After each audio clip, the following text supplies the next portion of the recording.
Hey guys, it's Matt and welcome back to the channel.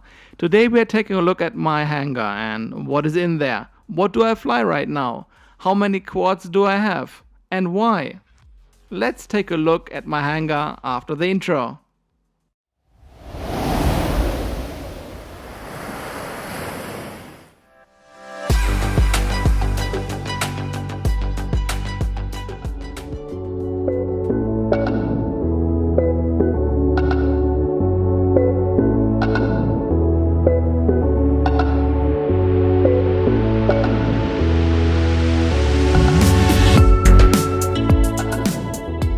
The first quad in my hangar is the Flywheel Firefly, a very little 1.6 inch digital DJI quad with the Nebula Nano and a very heavy disc load of 13 grams per square inch. The dry weight without battery comes in with 61 grams and the disc load is calculated based on the battery I'm usually choosing to fly this quad. This applies to all quads we are reviewing today and disc load is coming back in all the data. So why do I like to show that and why disc load is really important for me in terms of determining if I like to fly that quad and if I like the flight characteristics. For understanding that a little bit better, I like to point to this chart here from Chris Rosser, an aerothermal engineer who is also an FPV pilot. I remember an interesting story from Aerospace 101 where our professor came into the classroom and was asking, why do things fly? And the fire was on. Everyone instantly wanted to give the best, smartest answer. Immediately we jumped to airfoils and how the pressure above and below the wing makes things fly. But in the end he said no to all of our answers. And he said to us, everything which forces air down flies. Even if it's a piece of paper without an airfoil. As long as it's forcing air down, it will fly. And the same is true for our quads. They have to force air down to fly. And that depends on two things. One, how heavy is my quad and how much air the propellers can force down to make it fly.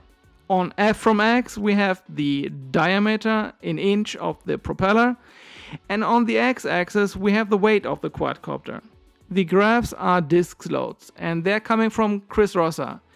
On the very left we have a disc load from only 4 grams per square inch and on the very right, the very lower graph, we have a 14 grams per square inch disc load.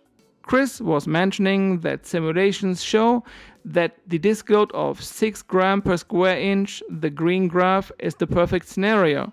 For example, the Flywheel Explorer LR with the lithium-ion 3000 mAh battery with a 4-inch propeller size and a little bit over 300 grams is falling exactly in that perfect disc load scenario. And that brings us to the next quad in the hangar, the Recon 4LR, which is also designed by Dave C, same as the Flywheel Explorer LR. Dave C basically pioneered the long-range, low-disc load, high-efficient quadcopter category. And I realized whenever I have a quadcopter to fly with a low disc load and which is efficient, it's really fun to fly. No matter if it's a freestyle quad or a long-range cruiser. That's basically the reason why my Diatone Roma F5 had to go. It was a 4S build and it was just not producing enough power for that kind of weight. The next one is the Recon 5LR. It is very similar to the Recon 4, however, the bigger disc can actually lift more weight, so it is easier and it flies better with a heavy 4S lithium-ion battery. Carrying lipos up to 1500 mAh, the 4 is really totally fine. However, when flying a 4S lithium-ion 3000 plus mAh pack, the 4 would struggle a little bit and the 5 is just the more efficient frame for carrying those heavy batteries. And exactly for that purpose, for the long flight time of the long-range cruiser category, Dave C was designing the 5-inch frame. I ordered this Recon 5 without motors and was putting the Brother Hobby 1950 kV engines on, because those were the first choice from Dave C when he was prototyping the 5-inch long-range category. And here we are coming to the REKON 6LR, a 6-inch, very high efficient 1500 kV setup. This setup is not necessarily only for 6S or 5S, it is for 4S because of efficiency designed like that. And the disc load is very low with only about 3 grams per square inch because the dry weight is only 281 grams.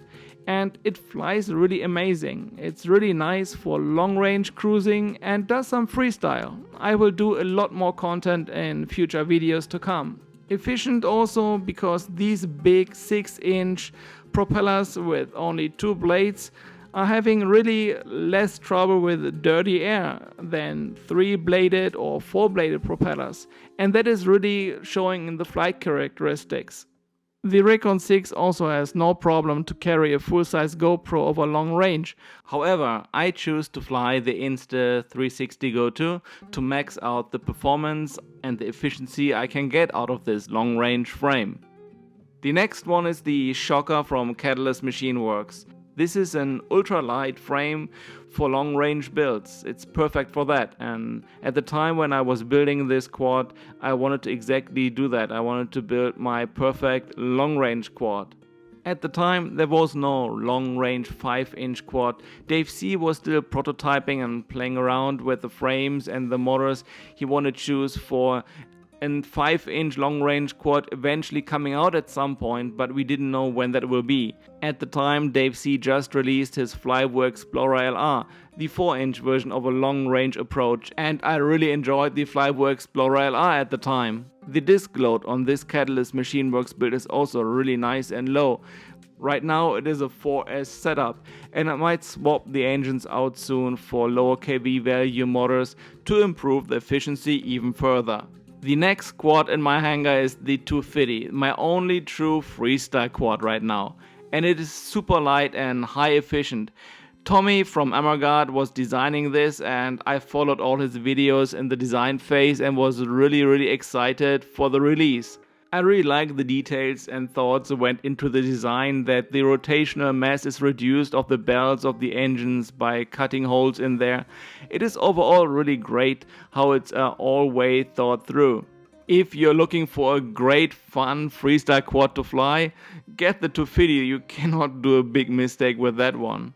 The only upgrade I did was putting a GPS module on, like to all my quads, that it's not falling under failsafe out of the air when I'm flying over water.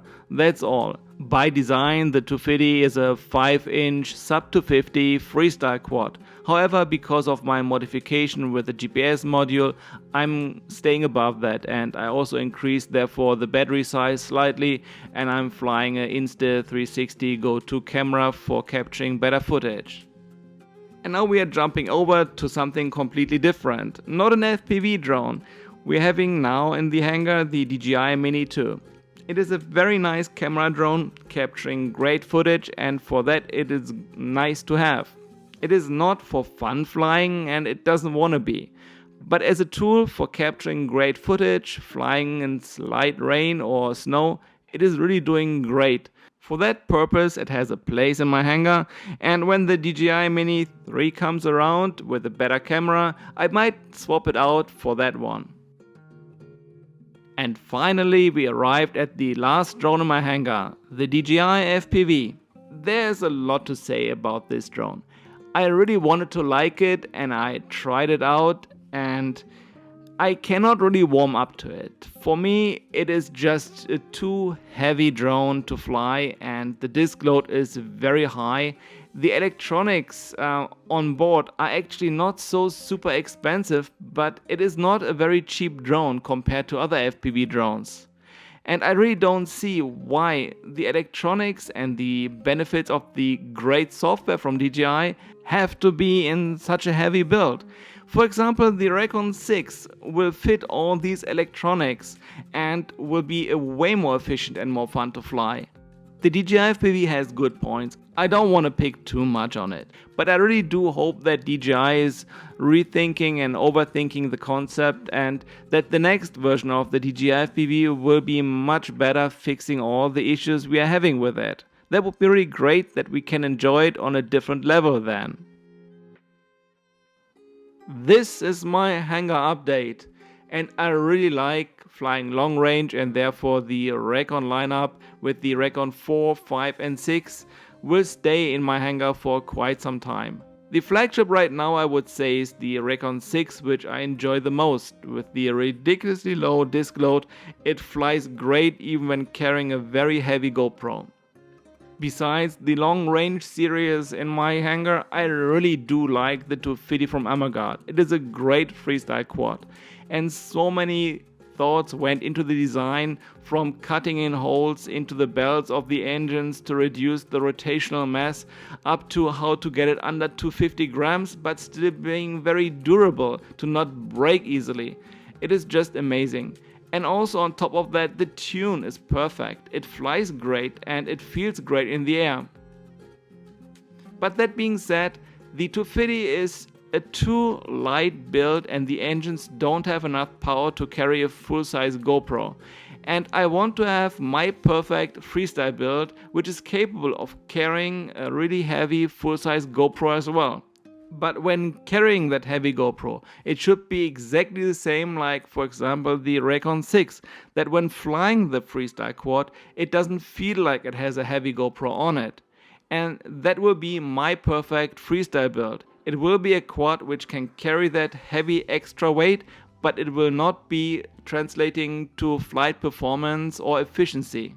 I have already 2 frames on order and engines in mind I want to put on this quad, and I will discuss that in the build series coming up on this channel sometime soon. I hope you enjoyed this video. Like, subscribe, that would really help out the channel a lot. And as always guys, thanks for watching, have a great rest of the day, stay safe and see you in the next one.